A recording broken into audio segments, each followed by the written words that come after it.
ఎవరిని వివాహం చేసుకుంటే సుఖపడతావు అనే దాని గురించి ఆలోచించేద్దాం.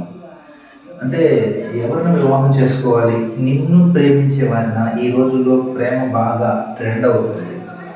నిన్ను ప్రేమించే వారిని చేసుకుంటే సుఖపడతావా, లేకపోతే నువ్వు ప్రేమించే వారిని చేసుకుంటే సుఖపడతావా? ప్రేమలో 3 రకాలు ఉంటాయి. వాటి గురించి ధ్యానం చేద్దాం. మనకి ఒక సామెత ఉంది, నువ్వు ప్రేమించే వారి కంటే నిన్ను ప్రేమించే వారిని చేసుకుంటే సుఖపడతావన్న సామెత ఒకటి ఉంది. అయితే ఎవరిని బట్టి ఎలాంటి సంతోషం, సుఖము, నెమ్మది ఉంటుందో మనం ధ్యానం చేసుకుంటాం. నాకు తెలిసిన ఒక ఆయన ఉన్నాడు. ఆయన పేరు సంసోను. ఆయన లవ్ చేశాడు. ఒక ఆమెను చూసి లవ్ చేశాడు. ఆమె నాకు ఇష్టమైంది, నాకు వివాహం చేయండి అని చెప్పి వాళ్ళ అమ్మ నాన్నతో గొడవడతాడు. గొడవడి మొత్తానికి పెళ్లి చేసుకుని కొన్నాళ్ళు జరిగినాక, కొన్నాళ్ళు అట్లా గడిచిపోతూ ఉన్నాక ఆ కుటుంబంలో ఒక కలత రేగుద్ది. ఆ కలతను బట్టి ఆ ఊర్లో వాళ్ళంతా వచ్చి ఆ భార్యని, సంసోన్ భార్యని బెదిరిస్తారు. మీ ఆయన దగ్గర నుంచి ఆ రహస్యాన్ని తెలుసుకుని మాకు చెప్తే సరే, లేకపోతే మిమ్మల్ని అందరినీ చంపేస్తామని చెప్పానంటే సంసోన్ దగ్గరికి వచ్చి ఆ రహస్యమైన విప్పుడు కథను తెలుసుకొని ఆ ఊరి గ్రామస్తుల్ని చెప్పేస్తుంది. చెప్పేసినప్పుడు దానిని బట్టి సంసోన్కి కొంచెం కోపం వస్తుంది. కోపం వచ్చి కొంచెం దూరంగా ఉందామనో లేకపోతే ఎందుకో మొత్తానికి ఆ కోపంలో వాళ్ళ అమ్మగారి ఇంటికి వెళ్ళిపోయాడు. వెళ్ళిపోయిన కొన్ని రోజులకి వాళ్ళ మామగారు, సంసోన్ మామగారు ఏం చేశాడంటే, ఇక మంచి కోపం మీద వెళ్ళిపోయాడు. ఇక వస్తాడో రాడో అని చెప్పి మొత్తానికి వేరే ఇంకొకరిని ఇచ్చి పెళ్లి చేసేసాడు. అతను ఎవరో కాదు, సంసోన్ స్నేహితుడే. సంసోన్ స్నేహితుడికే ఇచ్చి పెళ్లి చేసేసాడు.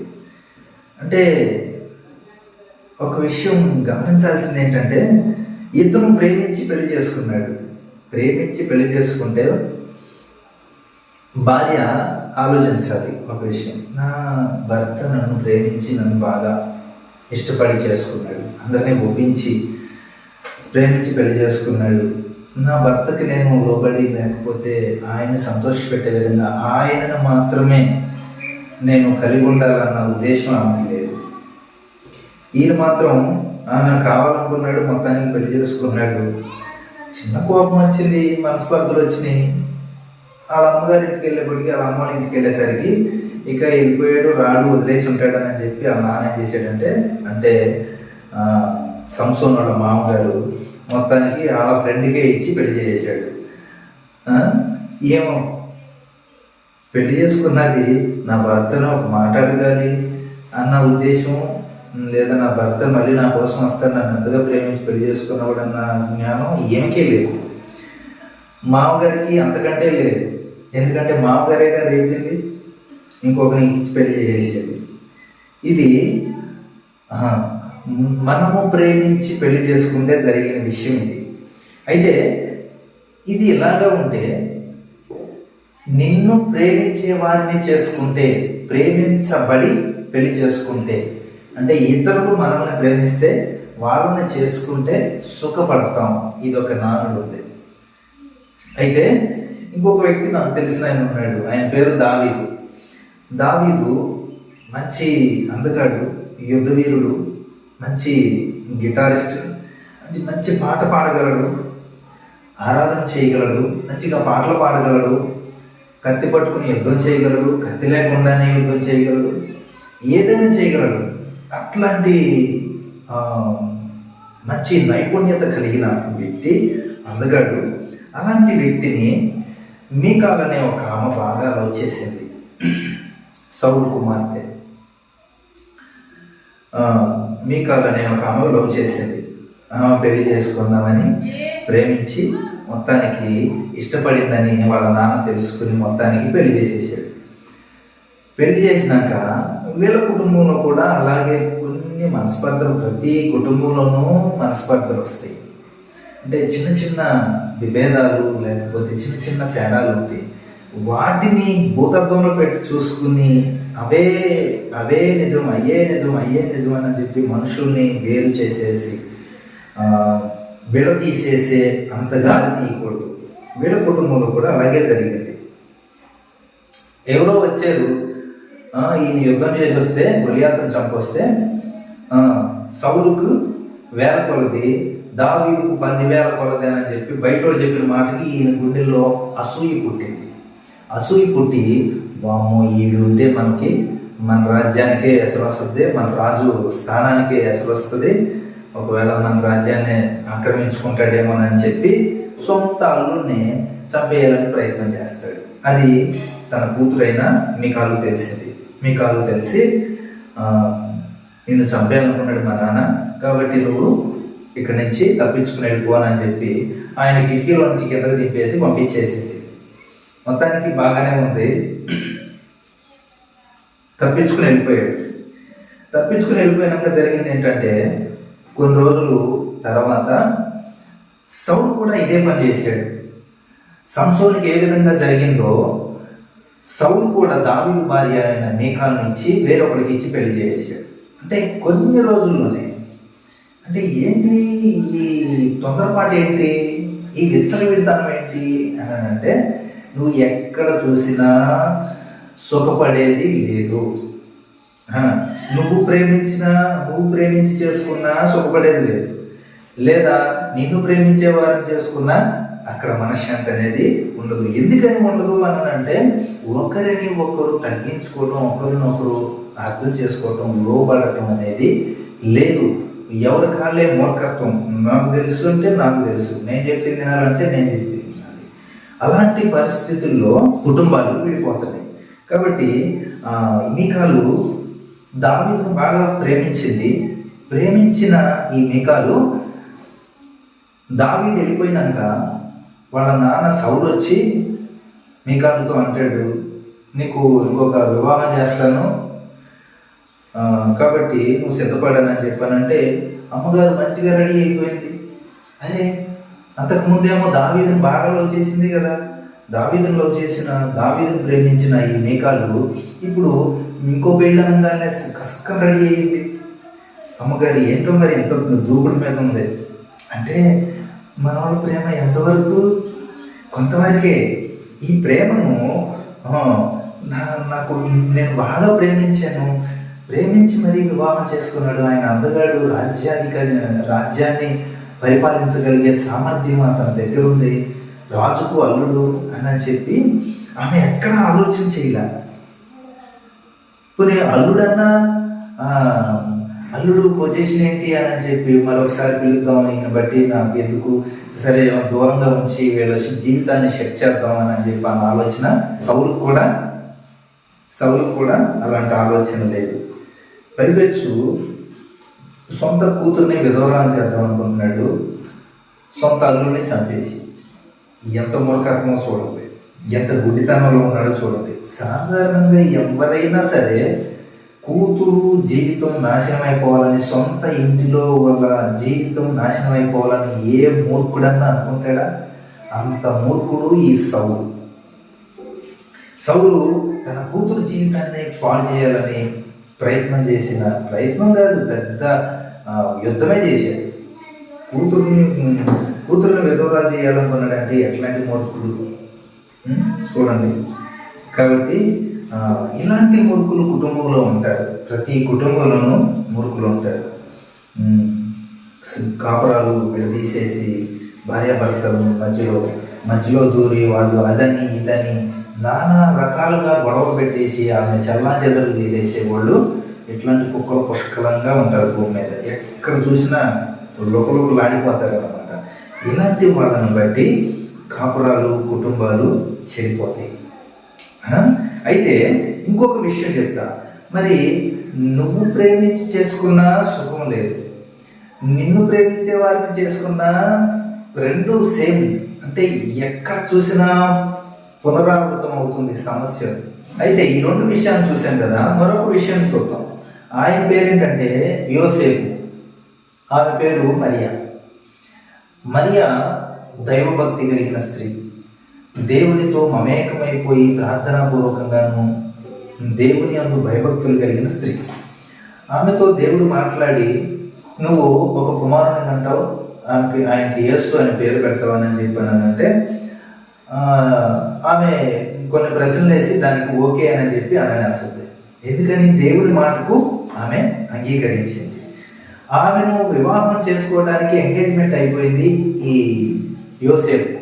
ఈ యోసేపుకు కొన్ని రోజుల తర్వాత మరియమ్మ ప్రెగ్నెంట్ అని తెలిసింది. ప్రెగ్నెంట్ అని తెలవగానే ఈయన మనసులో ఎన్ని ఆలోచనలు ఉంటుంది. బయట చూసేవాళ్ళు ఎన్ని రకాలుగా అంటారు. ఇప్పుడు ఇంట్లోనూ జీవితంలో కానీ వీళ్ళ జీవితాల్లో విలన్లు ఎవరనంటే బయట వాళ్ళే, వాళ్ళ కుటుంబీకులే. సంసోన్ జీవితంలో వాళ్ళ మామగారే, దావీదు జీవితంలో వాళ్ళ మామగారు సౌలే. వీళ్ళు మామూలు లేకపోతే ఇంట్లో ఎవరో చెప్పిన మాటలు విని వాళ్ళు ఏం చేశారంటే సొంత అల్లునే ఈటలు తీసుకుని చంపడానికి ప్రయత్నం చేశారు. సొంత అల్లుడిని రోడ్డు మీద పెట్టేసి ఇంకొకరికి ఇచ్చేసి కూతుర్ని ఇంకొకరికి ఇచ్చి పెళ్లి చేశారు. అంటే జీవితం ఎంత వెచ్చలవిడి అయిపోయిందో చూడండి. అయితే ఈ యోసేపు మరియమ్మలు వీళ్ళిద్దరూ దైవభక్తి కలిగిన వారు.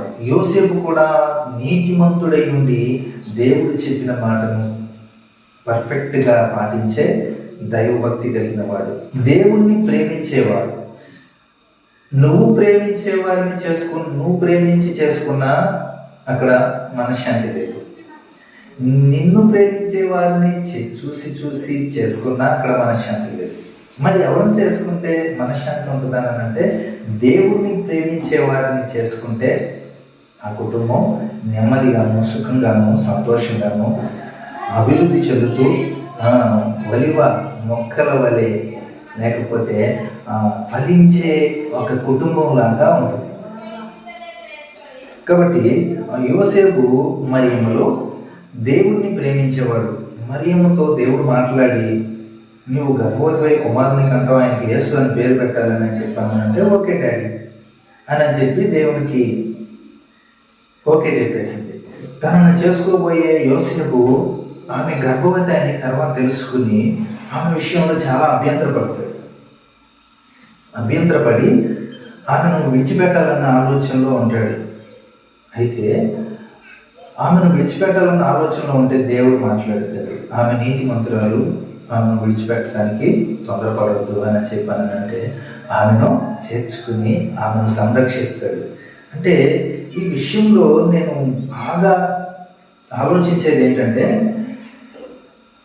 సంసోను జీవితంలో కానీ దావీదు జీవితంలో కానీ వీళ్ళకి ఎవరో చెప్పేవాళ్ళు లేరు, ఇంకా చెడగొట్టేవాళ్ళు ఎక్కువ ఉన్నారు. మరి మరియమ్మ యోసేపు జీవితంలో కూడా చెడగొట్టేవాళ్ళు లేరా? ఇంకా ఇది మరీ దారుణమైన విషయం. అయ్యా, అప్పుడు ఎప్పుడు చూసినా ప్రార్థన అంటావు, దేవుడు సన్నిధి అంటావు, వాక్యం అంటావు.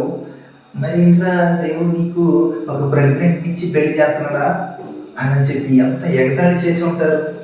అయితే లోకరక్షకుడే నా కుటుంబంలో ఉదయించబోతున్నాడన్న విషయం ఆయనకి తెలిసి ఎంత సంతోషపడి ఉంటాడు. అయితే మనుషులంతా ఎగతాళి చేసి హేళన చేసి రకరకాలుగా మాట్లాడిన విషయాలు ఆయన ఎంతో కలవరపరిచింది, చాలా బాధ పెట్టింది. కానీ ఆ మాటలన్నిటికంటే దేవుని మాటకు ఆయన లోబడ్డాడు. దేవుడు ఒకే ఒక మాట చెప్పాడు, నన్ను విడిచిపెట్టదు, ఆమె నీతి మంత్రాలను. దేవుడు ఒక్క మాట చెప్పటాన్ని బట్టి దేవుణ్ణి ప్రేమించే వాళ్ళు దేవుని మాటకు లోబడి కుటుంబాన్ని కట్టుకున్నాడు. వీళ్ళేమో వీళ్ళకి చెప్పేవాళ్ళే లేరు. నన్ను ప్రేమించింది ఆమె చేసుకున్నాను, లేకపోతే నేను ప్రేమించాను, నాకు కావాల్సిందే, నాకు చేయండి అని చెప్పి చేసుకున్నాను. మన కుటుంబంలో ప్రతి ఒక్కరి కుటుంబంలో సమస్యలు లేస్తూనే ఉంటాయి. ప్రతి కుటుంబంలో సమస్యలు వస్తాయి. ఏ కుటుంబంలో చూసినా సరే సమస్యలు అనేవి ఖచ్చితంగా ఉంటాయి. కానీ దేవుని మాట విన్నప్పుడు మన జీవితాలు సురక్షితంగా ఉంటాయి, నెమ్మదిగాను సుఖంగాను సంతోషంగా ఉంటాయి. లేకపోతే పిల్ల పెత్తనాలన్నీ ప్రతి ఓడు కుటుంబం మీద పెత్తనాలు చేస్తాయి. ఎక్కడ కుటుంబాలు మంచిగా ఉన్నాయా వాళ్ళ మధ్యలో చిచ్చులు పెట్టడం, నెమ్మది ఎక్కడ ఉంటుందంటే నిజమైన దేవుణ్ణి వెంబడించి, నిజమైన దేవుణ్ణి ఆరాధించి, దేవుణ్ణి సంతోషపెట్టేవాళ్ళు, దేవుని మాట వినేవాళ్ళు, దేవుణ్ణి ప్రేమించేవాళ్ళు వాళ్ళ కుటుంబంలో ప్రతి దానిని ప్రార్థనాపూర్వకంగా సరి చేసుకుంటారు. లేకపోతే ఆడు చెప్పాడు వీడు చెప్పాడు అని చెప్పి అందరి మీద నెట్టేస్తారు. మొత్తానికి కుటుంబాన్ని బయట పెట్టుకుంటారు. కుటుంబంలో చెల్లాచెదరు అయిపోతుంది. అడుగుడో మాట ఏం లేదండి, దేవుడు మాట వినొచ్చుగా. యోసేపు చూడండి, దేవుడు మాట విన్నాడు, తన కుటుంబాన్ని కట్టేసుకున్నాడు. ఎంత జ్ఞానవంతుడు! అందుకని జ్ఞానవంతురాలు తన కుటుంబాన్ని కట్టుకుంటుందంట. జ్ఞానవంతురాలైన కుటుంబాన్ని కట్టుకుంటారు. ఈ కుటుంబాన్ని కట్టుకునే జ్ఞానం వాళ్ళకి లేదు. వాళ్ళు ఇంకా విడదీసేసి ఇంకొకరికి ఇచ్చి పెళ్లి చేస్తారు.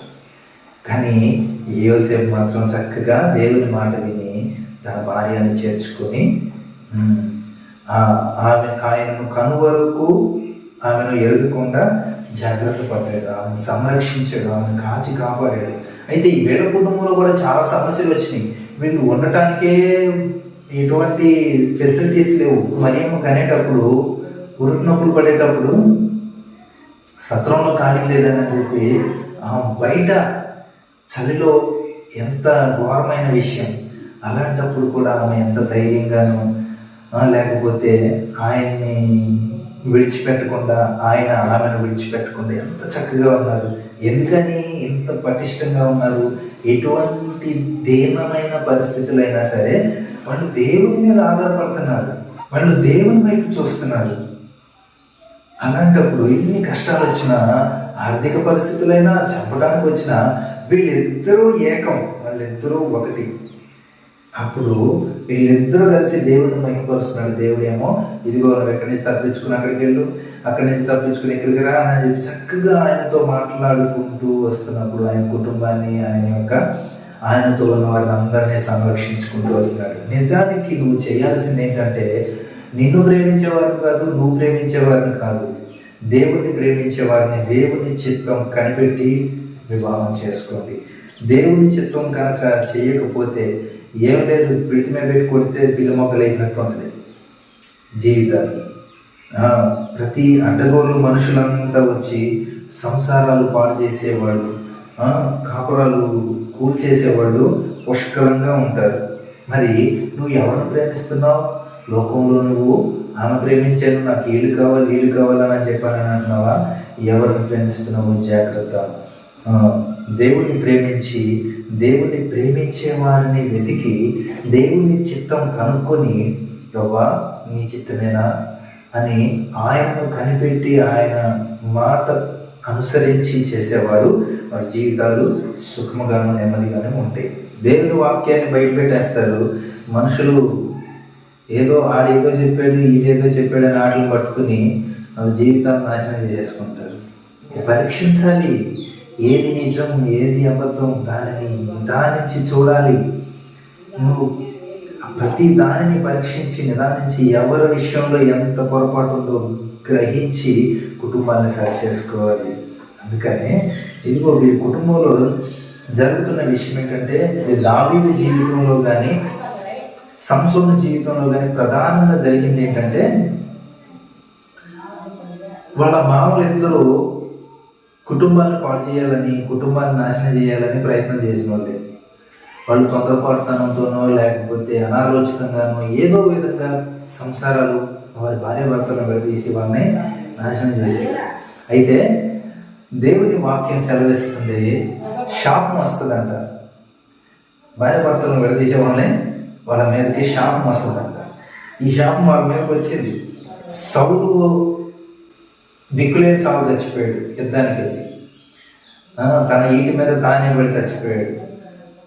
సంసోను వాళ్ళ మామని తీసుకెళ్ళి తగలబెట్టి చంపేశాడు. భర్తను విడదీసేవాళ్ళు ఉంటే మారు మనసు పొందండి, మీ తప్పుదాన్ని ఒప్పుకొని ప్రభు దగ్గర క్షమాపణ అడగండి, ప్రభు క్షమిస్తాడు. ఎవరితో అయితే మీరు ఏదైతే అనరానివి లేదా అనకూడని వాటిని, చేయకూడని వాటిని చేసి వాళ్ళ మధ్యలో మీరు ఒక డిస్టర్బెన్స్ని క్రియేట్ చేశారో దానిని బట్టి క్షమాపణ అడగండి. వాళ్ళ దగ్గర క్షమాపణ అడగండి, దేవుడి దగ్గర క్షమాపణ అడగండి. ముందు దేవుడి దగ్గర, తర్వాత మనుషుల దగ్గరికి వెళ్ళండి. అప్పుడు దేవుడు మీకు గొప్ప మనశ్శాంతిని నెమ్మదినిస్తాడు. లేకపోతే ఆ యొక్క శాపాన్ని మీరు మీ జీవితంలో మీరు కొని తెచ్చుకుంటారు. అలాంటి శాపం మీకు ఉండకూడదని ప్రభు పేరిట మనవి చేస్తున్నాను.